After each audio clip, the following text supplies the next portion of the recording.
स्थापित गर्नको लागि अब ढिलो भइसक्यो। हामीले यो गणतन्त्र नेपाली जनताले ल्याएको होइन।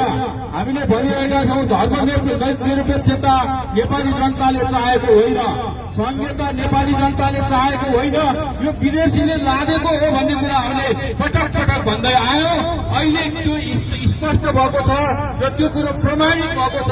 त्यसले गर्दा जहिलेसम्म यो मुलुकमा गणतन्त्र रहन्छ, जहिलेसम्म यो मुलुकमा धर्मनिरपेक्षता रहन्छ, जहिलेसम्म यो मुलुकमा संघीयता रहन्छ, तहिलेसम्म यो मुलुक बर्बादीको दिशातिर अगाडि बढ्छ भन्ने कुरा हामीले बुझ्नुपर्छ र बुझाउने प्रयास गरिरहेका छौँ।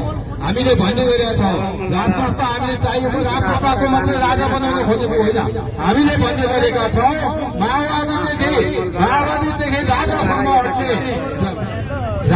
माओवादीदेखि राजासम्म हट्ने संयन्त्रको हामीले कुरा गरिरहेका छौँ। हामीले कुरा गरिरहेका छौँ प्रजातान्त्रिक राजाको।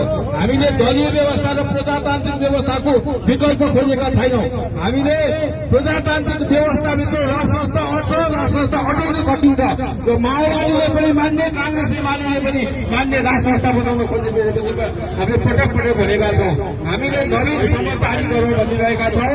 यदि नवीन समझदारी हुन सकेन भने हामीले के भनिरहेका छौँ भने अब सडकबाट हामीले राष्ट्र स्थापित गर्छौँ। नागार्जुनको राजालाई लगेर नायकमा